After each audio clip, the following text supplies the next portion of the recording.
পর থেকে, মানে কি দেখুন, এই যে এরকম বাক্য যখন থাকবে যে কোনো কিছু শুরু হওয়ার পর থেকে, তখন আপনি এটা কি বাক্যের শুরুতে নিয়ে আসবেন। কি করবেন?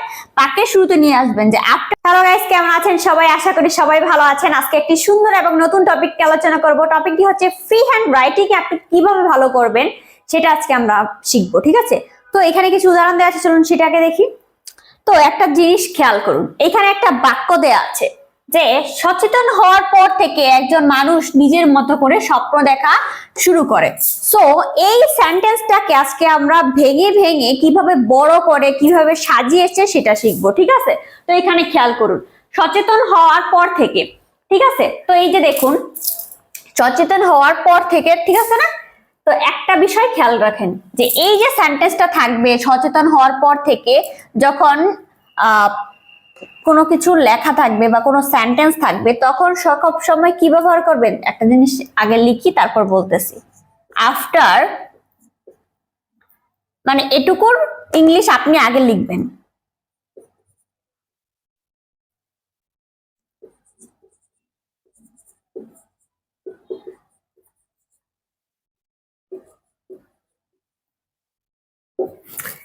এখন আপনাকে একটা সুন্দর বিষয় বলি। বিষয়টা হচ্ছে যখনই এমন সেন্টেন্স থাকবে যে সচেতন হওয়ার পর থেকে, এইরকম সেন্টেন্স যখন থাকবে না যে পর থেকে, তখন সেটা হচ্ছে গিয়ে কি বাক্যের শুরুতে দিবেন এবং তার শেষে একটা অবশ্যই কমা দিবেন, ঠিক আছে? এটা আপনাকে ম্যান্ডেটরি দিতেই হবে, ঠিক আছে? আর এই বাক্য যে পর থেকে, এগুলো কি বাক্যের শুরুতে আপনি বসাবেন। তো আরেকটা বিষয় খেয়াল করেন, আমরা যেহেতু ফ্রি হ্যান্ড রাইটিং শিখবো, ঠিক আছে? তো কি করব আমরা? এটাকে কি করব? সাজাবো, ঠিক আছে? তো এই যে দেখুন, আমরা এখন কতটুকু ইংলিশ লিখলাম? এতটুকু, ঠিক আছে? যে সচেতন হওয়ার পর থেকে। এখন আমরা কি করব? যে একজন, পরের সেন্টেন্সটুকু করব যে একজন মানুষ নিজের মতো করে স্বপ্ন দেখা শুরু করে। তো এটাকে আমরা কি করব?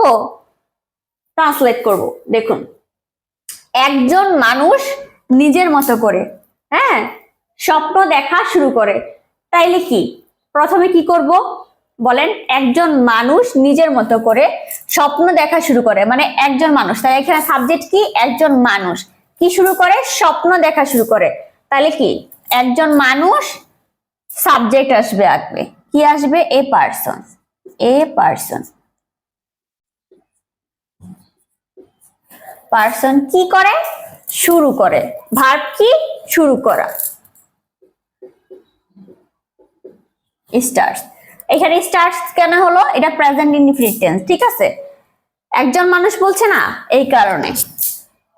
দেখুন, এ পারসন স্টার্ট মানে কি? যে একজন মানুষ, এটা হচ্ছে কি আমাদের সাবজেক্ট। কি করে? শুরু করে। কি করে? যে কি করে? শুরু করে। স্টার্টস কি শুরু করে? স্বপ্ন দেখা। কি শুরু করে? স্বপ্ন দেখা। কি করে? স্বপ্ন দেখা, ঠিক আছে? স্বপ্ন দেখা ইংরেজি কি? যে স্বপ্ন দেখা। স্বপ্ন দেখা, তারপরে হচ্ছে কি? এই যে দেখুন, স্বপ্ন দেখা ইংরেজি কি? ড্রিমিং। কি হবে বলেন? স্বপ্ন দেখা ড্রিমিং, সরি ড্রিমিং। তারপর কি? কি কার মতো করে? নিজের মতো করে। কিভাবে বসাবেন? এই যে দেখুন, এটুকু কি হবে? নিজের মতো করে। কি হয়েছে দেখুন, যে লাইক হিজ হার ওন, অথবা কি হিজও ব্যবহার করতে পারেন, হারও ব্যবহার করতে পারেন। কি করতে পারে? যে আমরা কতটুকু লিখবো? নিজের মতো করে। কি হবে? লাইক, লাইক, সরি হিজ, অথবা কি হার ওন, ঠিক আছে? সো এইখানে আরেকটা বিষয় খেয়াল করেন, যখন দেখবেন কি একটা সেন্টেন্সের ভিতরে যে ভার্ব আছে, ভার্বের পরে যখন আরেকটা ভার্ব থাকবে, সেটার সাথে কি আপনি অবশ্যই কি ভার্ব প্লাস আইএনজি দিয়ে শুরু করবেন, ঠিক আছে? বা ভার্ব প্লাস আইএনজি হবে, ঠিক আছে? আশা করি আপনি এটা কিভাবে সাজাবেন সেটা কিন্তু আমি আপনাকে বলে দিয়েছি। যে প্রথম কি করবেন? যে সচেতন হওয়ার পর থেকে, মানে কি দেখুন, এই যে এরকম বাক্য যখন থাকবে যে কোনো কিছু শুরু হওয়ার পর থেকে, তখন আপনি এটা কি বাক্যের শুরুতে নিয়ে আসবেন। কি করবেন? বাক্যের শুরুতে নিয়ে আসবেন যে আফটার বিকামিং অ্যাওয়ার, এই যে শুরু থেকে, ঠিক আছে? পরে আপনি কি ব্যবহার করবেন যে আপনি একটা বাক্যের সাবজেক্ট খুঁজে বের করবেন। তো সাবজেক্টটা কি? একজন মানুষ, এই যে একজন মানুষ, তাহলে কি এই যে একজন মানুষ, তাহলে কি এই যে এ পারসন। তারপরে এই যে দেখুন এ পারসন কি করে, এই যে দেখুন কোশ্চেন করবেন কি করে, এই দেখুন কি করে, কি করে শুরু করে, তাহলে কি আসলো? এই যে স্টার্ট, শুরু করা, ইংরেজি স্টার্ট। তাহলে কার মতো করে, এই যে কি কি স্টার্ট করে, দেখুন আমি কিন্তু একটু একটু করে আসতেছি, পরের লাইনে কি আসতেছি, পিছন থেকে সামনে আসতেছি, দেখছেন যে কি স্টার্ট করে, স্টার্ট করে, যে স্টার্ট করে, তারপরে কি স্টার্ট করে, স্বপ্ন দেখা, এই যে ড্রিমিং।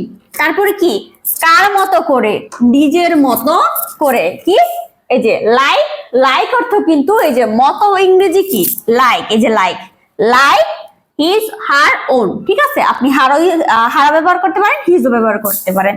আশা করি আপনি একটা সেন্টেন্সকে কিভাবে সাজাবেন সেটা আপনি বুঝতে পেরেছেন। সো এরপরও যদি কেউ বুঝতে না পারেন তাহলে কিন্তু আমাকে অবশ্যই কমেন্ট করে জানাবেন যে ম্যাম আমি বুঝতে পারিনি, আমাকে বুঝিয়ে দেন, আমি অবশ্যই আপনাদের বুঝিয়ে দেওয়ার ট্রাই করব।